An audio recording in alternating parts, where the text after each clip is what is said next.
meio rural é surpreendente. Algumas vezes, de onde pouco se espera, saem grandes resultados. Na agricultura, a regra do sucesso não é mirabolante. Terra, água e muito trabalho. A diferença entre o bom e o mau produtor é a forma como essa regra é seguida. Vejamos o caso dos pequenos produtores rurais. Algumas características deles, até pelo porte dos negócios, são cautela, atenção constante nos cultivos, ou seja, o famoso olho do dono, e poucos riscos. Seguindo esses passos, muitos estão conseguindo resultados excelentes de produtividade e alcançando lugares de destaque nos números do agronegócio brasileiro. No programa Conhecer de hoje, nós vamos mostrar alguns desses casos e saber por que eles estão fazendo a diferença no campo. De assentados a empreendedores. No semiárido cearense, oportunidades se multiplicam a partir de experiências em diversos segmentos. Negócio sustentável. Produtores rurais se transformam em investidores na fruticultura irrigada. Eles mesmos produzem e vendem. Cultivo de tradição. Cana-de-açúcar continua com forte potencial produtivo no Nordeste e ganha estímulo de irrigante no Tabuleiros de Russas. Ousadia e inovação. Com produção de uva, pequenos produtores de Russas já têm um mercado regional e sonham alcançar o rigoroso mercado internacional. Campo experimental. Pesquisadores testam plantio de culturas de clima temperado e sua adaptação ao semiárido cearense. Antes, assentados. Hoje, verdadeiros empreendedores. No semiárido cearense, as oportunidades se multiplicam a partir de experiências exitosas nos mais diversos segmentos. No campo, não é diferente. A fruticultura irrigada tem impulsionado a economia através de iniciativas dos próprios produtores rurais, que se transformaram em investidores. Eles produzem e comercializam os produtos, sozinhos ou, em muitos casos, com a ajuda de cooperativas. No perímetro irrigado Tabuleiros de Russas, vamos conhecer as experiências de alguns pequenos produtores, incentivados por empresas que estão produzindo frutas em larga escala e fazendo pesquisas que podem ampliar e diversificar a produção no perímetro.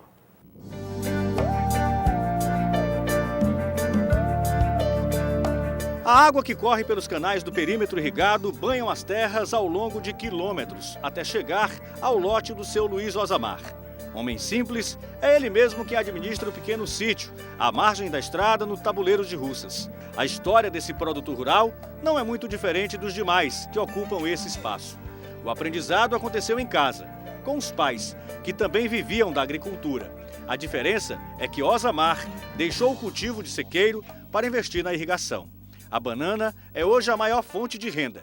Mas na trajetória desse pequeno produtor, nem tudo lembra o nome do distrito onde ele nasceu aqui no município de Russas, Flores. O começo foi muito difícil, marcado por problemas principalmente relacionados à falta de assistência técnica.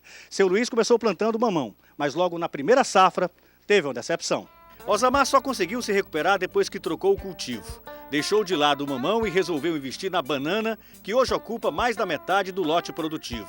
Mas antes, sem ajuda de ninguém, sem nenhum tipo de orientação, o mamão parecia ser a cultura ideal no perímetro. Osamar acabou perdendo quase tudo que investiu. Além de ser uma cultura cara, né? Caríssima, a gente não estava com os pés no chão. Foi muito difícil e até que complicou até para a gente pagar um financiamento que a gente fez aí, devido ao mau andamento da cultura, né? A gente tinha uma assistência, mas não era muito eficiente, né? Ao meu modo de ver, né? E por esse motivo aí, a gente também não conhecia o solo, e muito menos a cultura. Foi um período de adaptação muito rápido, juntando muitas coisas, né? Que a gente ficou perdido, meio perdido. Na época em que teve o prejuízo, Osamar não conhecia Klinger, engenheiro agrônomo que hoje presta assistência técnica no perímetro irrigado dos Tabuleiros de Russas. Se conhecesse, seria orientado a não plantar mamão. Da experiência que eles tiveram aqui ao longo do tempo, baseado nesse que foi de partir de 2008, a gente vê que o tabuleiro de Russas não é propício à cultura do mamão. Já se chegou a ter aqui há 2 anos atrás 279 hectares de mamão, hoje só resta 1. Porque o custo de produção aqui é mais elevado do que em outras regiões e você não consegue colocar isso no preço final. Então acaba sendo inviável economicamente você produzir tendo um custo mais elevado e não conseguir um preço que compense isso. Então ele se torna inviável, não é economicamente, então é preferível que não tenha essa cultura. Hoje eu não incentivo a plantar mamão no tabuleiro de russas. E Osamar não foi o único a sofrer perdas no início da produção por falta de orientação técnica. Outros produtores que se uniram em um grupo passaram pela mesma situação. Desse grupo inicial foram 17 produtores. Foi um projeto financiado pelo banco. E na metade, vamos dizer, do percurso, que deveria começar a ser colhido esse mamão com 8 meses, e já tem 1 ano e 2 meses e a produção não vinha. Então, houve muito erro. O pacote tecnológico que foi aplicado no momento aqui não foi adequado para essa região, para esse clima, para esse solo. Foi um ajuste de outras regiões. E com o tempo foi feito o quê? Liberado esse restante de recursos que teria para o mamão e foi trocado para uma outra cultura. Foi quando eles entraram com a cultura da goiaba. Na mesma área, pegaram o restante do recurso do mamão, jogaram na goiaba e hoje a goiaba é uma realidade. Desse primeiro grupo, que totalizava aí 30 e poucos hectares, nós estamos com 250. Esse é economicamente viável. Mas o pior já passou. Hoje, além da banana, Osamar tem outras culturas em seus lotes. E uma delas carrega o pequeno produtor ao passado. E um passado distante, de um ciclo econômico que marcou época no Brasil. O ciclo da cana-de-açúcar. Já na época do Brasil escravo, no início do século XVII, o país produzia cana-de-açúcar e ela se transformou na base da economia nacional por muitos anos. Ainda hoje, o Brasil é o principal produtor de cana-de-açúcar do mundo, uma herança que teve altos e baixos ao longo dos séculos. A cana cultivada por aqui é usada na produção do açúcar, do álcool combustível e na produção da cachaça. Quando começou a produzir cana-de-açúcar, foi exatamente esse mercado que atraiu Osamar. Ele negociou com a fábrica de aguardente toda a produção, mas acabou passando por outra decepção. Dessa vez, não foi a cultura que impossibilitou a plantação. O canavial do Osamar até produz muito, nos 2 hectares que o irrigante reservou no lote. O problema foi o comprador, que aos poucos foi adquirindo menos a produção até praticamente zerar o fornecimento. Mais uma vez, Osamar teve prejuízos. Porém, não foi preciso trocar de cultura novamente, como fez no caso do mamão para a banana. Com a cana mesmo, seu Osamar resolveu a situação. Ele trocou o fornecimento da cana-de-açúcar para a produção da cachaça pela cana-de-açúcar para a produção de ração animal. O que eles queriam mesmo da gente era semente, né? Para plantar as áreas dele. E quando não precisavam mais da cana, simplesmente deixaram de pegar. Deixaram de pegar e prejudicou muito você, né? Ficou com material guardado aqui. Fiquei, aí teve que apelar para vender para ração animal, né? E aí, como é que foi essa coisa, esse boom assim? Você esperava dar tão certo? Para ração animal? Mas eu sabia que era bom, né? Mas foi mesmo, acho que foi um fator sorte, né? Porque se não aparece esse mercado aí, tinha que ter eliminado a área já, né? Ficou bem melhor. Porque a mão de obra é menos, porque aí eu vendo a mão de obra por conta do comprador. Aí eu já pego o meu X. Entre erros e acertos, algo parece ser muito concreto na vida do Luiz. O pequeno irrigante tem convicção do que faz e do que quer. Para ele, ser dono do próprio negócio, um empreendedor, é a chave do sucesso. O melhor é o fator liberdade, né? A gente fica aqui, eu me sinto liberto. Eu vou para a roça o dia que eu quero, a hora que eu quero e o dia que eu quero. É diferente de ser empregado que tem que cumprir horário, né? Você quer é só um passa-vida, né? Vai passando a vida com você quer, mas não dá não. Aqui a gente ainda tem uma esperança que um dia melhore, uma melhora do governo, uma coisa, né? Um investimento melhor para a gente poder continuar.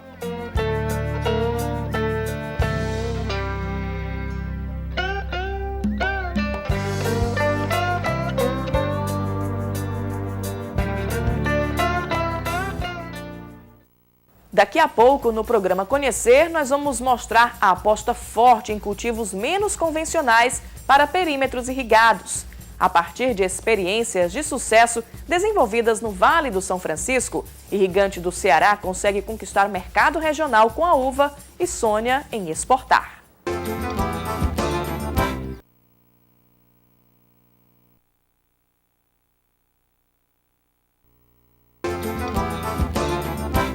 A cana-de-açúcar já é uma velha conhecida dos produtores do Nordeste brasileiro. Responsável por um importante ciclo da nossa economia em séculos passados, ela continua com forte potencial produtivo na região, principalmente em áreas litorâneas. Mas fortalecer sua produção dentro de perímetros irrigados mostra a tendência do resgate de algumas culturas tradicionais, até mesmo dentro de uma nova visão de mercado. Mas, além desse resgate, os irrigantes estão ousando e inovando, apostando em culturas nada convencionais em nosso solo. Em Russas, alguns produtores investem na plantação de uva. Por enquanto, as variedades Itália e Benitaca são comercializadas no mercado regional, mas os irrigantes sonham em dar um salto maior e alcançar o exigente mercado internacional. Até pouco tempo era difícil acreditar que alguém fosse capaz de plantar no Ceará frutas nobres como a uva.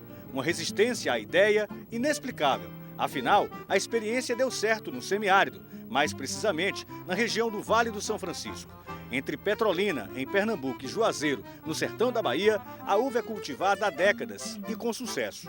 O sol forte, típico do Nordeste brasileiro, não foi empecilho e o plantio se espalhou e acabou atraindo indústrias que produzem vinho de boa qualidade. E quem diria, mesmo fora do eixo sul do país, empresas estão exportando vinho brasileiro que vem conquistando especialistas no mundo inteiro. O trabalho que deu certo na outra ponta do Nordeste foi trazida para o Ceará. Filho de agricultores que nasceram em Iguatu e plantavam milho e feijão, a tradicional agricultura de subsistência, Marciano ainda morava em Paraipaba, quando conseguiu comprar um lote aqui no Tabuleiro de Russas e resolveu plantar uva. Nunca imaginou que a ideia daria tão certo. E só deu certo mesmo porque Marciano, que gosta de estudar o assunto, resolveu repetir no sertão do Ceará a experiência favorável na divisa entre Pernambuco e Bahia. No começo, algumas pessoas criticaram o irrigante, que poderia optar por qualquer outro tipo de cultura que comprovadamente deu certo por aqui. Mas Marciano não desistiu. A uva o encantou e fez o produtor desafiar a opinião dos demais irrigantes. Muitas pessoas dizem, isso é um idiota, isso não vai conseguir produzir não. Quem já viu produzir uva aqui no Tabuleiro de Russas?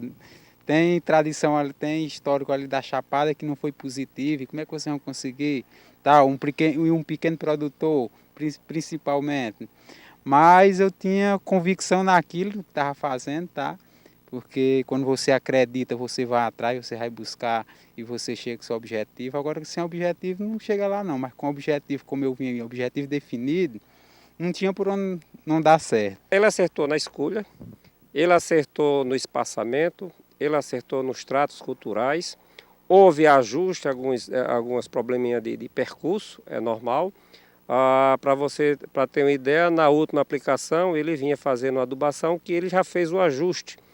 E o resultado se mostra em campo. Ele conseguiu as 10 toneladas na primeira colheita por hectare e nessa colheita ele já vai passar para 20. Isso foi devido ao quê? A alguns ajustes e em função dos erros que houve na primeira. Então o erro sempre vai ter, isso é normal, faz parte do aprendizado, mas o importante é o que ele disse, é a perseverança, é a dedicação e buscar conhecimento onde tem disponível. De mansinho, sem fazer alarde, Marciano começou a plantação há 2 anos e já tirou a primeira safra de 2 variedades de uva, frutas comuns à mesa dos brasileiros, a Benitaca e a Itália.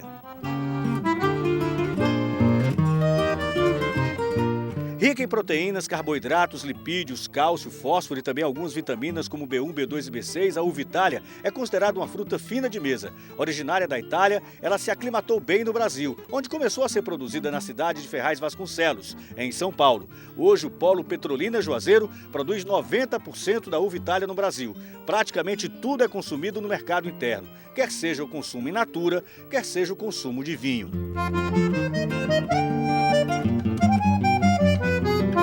A Benitaca foi a outra variedade que ganhou a atenção de Marciano. Também pudera a cor rosada, escura, o tamanho do cacho que chega a pesar 400 gramas. A Benitaca realmente é bonita. E por incrível que pareça, foi a beleza da uva e não seus atributos técnicos e nutritivos que conquistou o irrigante cearense. Entre a Itália e a Benitaca, quando eu fui optar pelas duas, claro, optei pelas duas. Aí vamos plantar meia-meia ou vamos plantar mais Itália ou Benitaca? Aí naquela dúvida, não, vamos pela a Benitaca porque ela tem um brilho melhor. É mais bonita. É mais vistosa, vamos lá, fomos pela aparência. Agora a Itália, ela é melhor no mercado nosso aqui. Bem, se a Itália foi escolhida pelo valor de mercado e a Benitaca foi eleita pela beleza, então dá para concluir que o Marciano acertou nas 2 escolhas. Ou como se diz no sertão, o agricultor acertou em cheio. A escolha das duas variedades, a Benitaca e a Itália, ela é muito aceita no mercado, tanto local como mercado regional, como todo o estado do Ceará, eu vou dizer assim, no Nordeste. A Itália, por ela ter um sabor um pouco mais adocicado, vamos dizer, que ela tem um brix mais elevado, com espaço de tempo menor, eu acredito que a Itália vai sair melhor para ele, no caso de pequeno produtor, em função disso. Agora o mercado, ele acertou na escolha das duas variedades, tanto Benitaca como Itália é muito bem aceita, tem um preço muito bom e o sistema de produção são idênticos, então não teve problema nenhum nessa escolha dele, apesar da cor da roxa ter mais bonita, mas ela tem um sabor elevado e tem um preço também competitivo. Marciano, esse pequeno empreendedor do Tabuleiros de Russas, já colheu a primeira safra das uvas Itália e Benitaca. Resultado, 10 toneladas. Para esse começo de ano, a expectativa é muito grande. É que o Gigante espera colher 20 toneladas, o dobro da produção do ano passado. Razão suficiente para comemorar. O exemplo de Marciano vem incentivando outros produtores do perímetro que já iniciaram seus cultivos. Por enquanto, a uva cultivada em Russas, no Vale Jaguaribano, é comercializada na região, mas não custa nada usar. E os irrigantes já pensam numa cooperativa que trabalhe diretrizes para a exportação da fruta.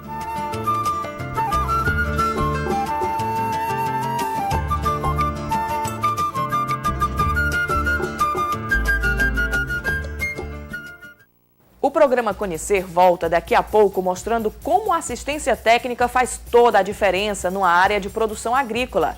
Experiências com culturas tradicionalmente de regiões temperadas em solo cearense.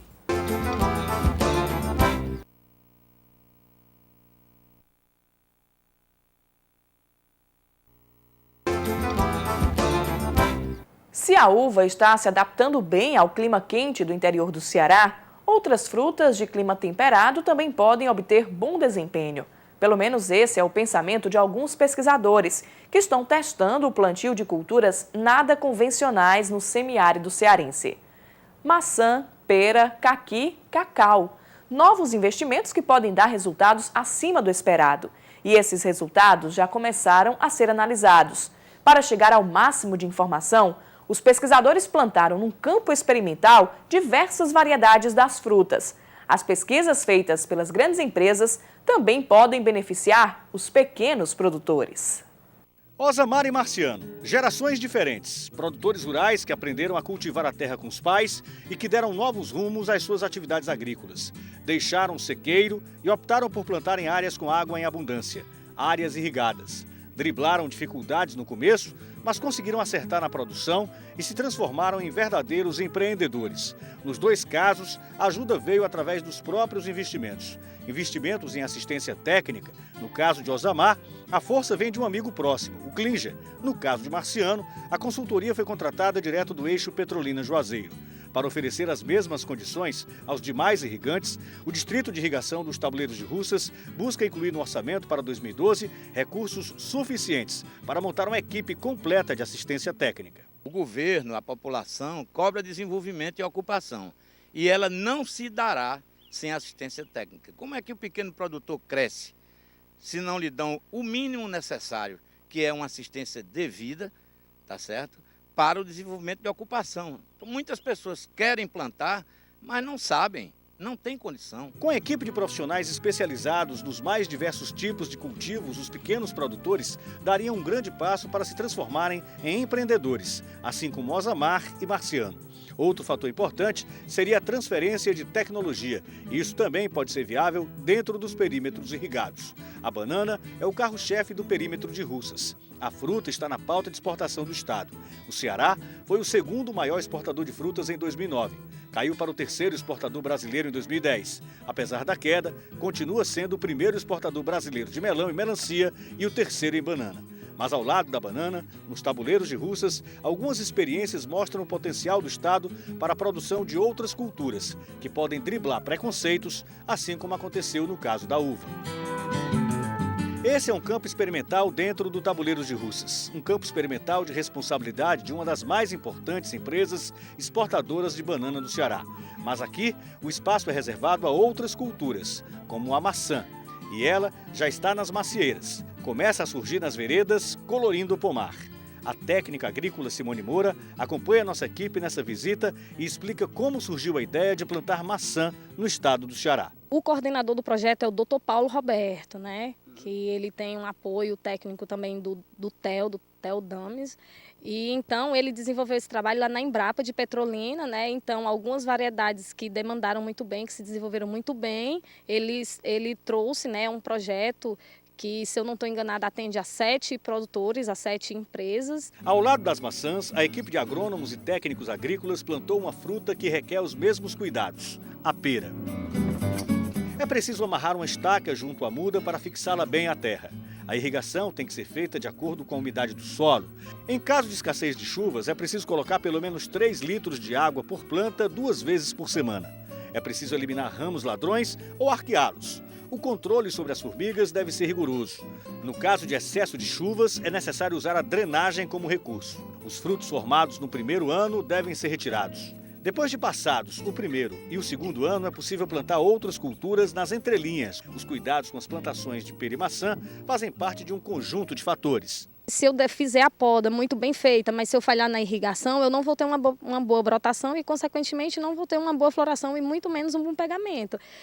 A questão do clima também influencia, porque se a floração vai vir nesse momento muito quente, então tem um vento seco, tem alta temperatura que vai facilitar o abortamento, né? Então, é um conjunto de atividades, é um conjunto de fatores que vai favorecer o melhor ou pior desenvolvimento da cultura que mais está se destacando. No Ceará, o plantio da pera já oferece algumas surpresas ao produtor. Tem uma variedade aqui de pera, por exemplo, que ela está conseguindo se desenvolver aqui muito melhor do que está conseguindo em se outras desenvolver regiões. muito melhor do que em outras regiões, certo? E é uma das variedades de pera que tem um melhor valor agregado no mercado. Então isso é muito satisfatório, a gente saber que o trabalho que está sendo desenvolvido aqui vai ser um trabalho muito competente. Outra cultura nada convencional no interior do Ceará também faz parte das pesquisas dessa empresa nos tabuleiros de Russas, o cacau.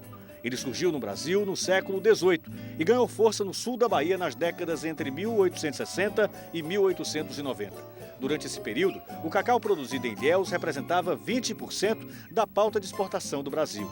Vieram crises e agora o cacau surge no sertão do Ceará, consorciado à plantação da banana. Resta saber se ele está imune às pragas que praticamente dizimaram as plantações na Bahia. Não é que a gente esteja fora de risco, porque o risco de uma praga vir e se instalar é uma coisa que a gente não pode determinar.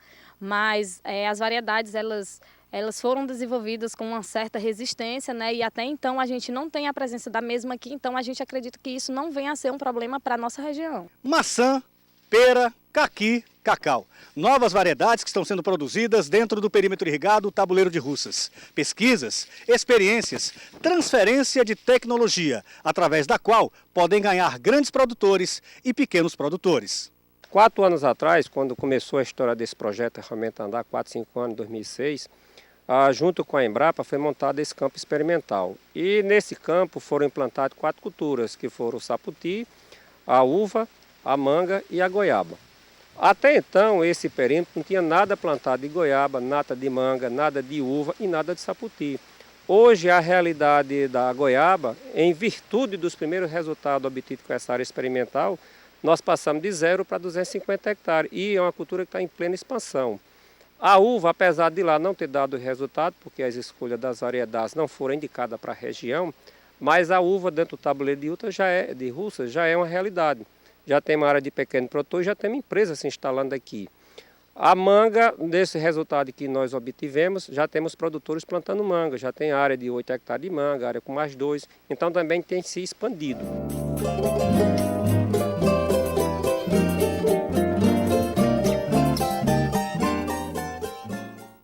O programa Conhecer termina aqui. Para entrar em contato com a gente, basta enviar um e-mail para conhecer@tvdiario.tv.br. Até o nosso próximo encontro.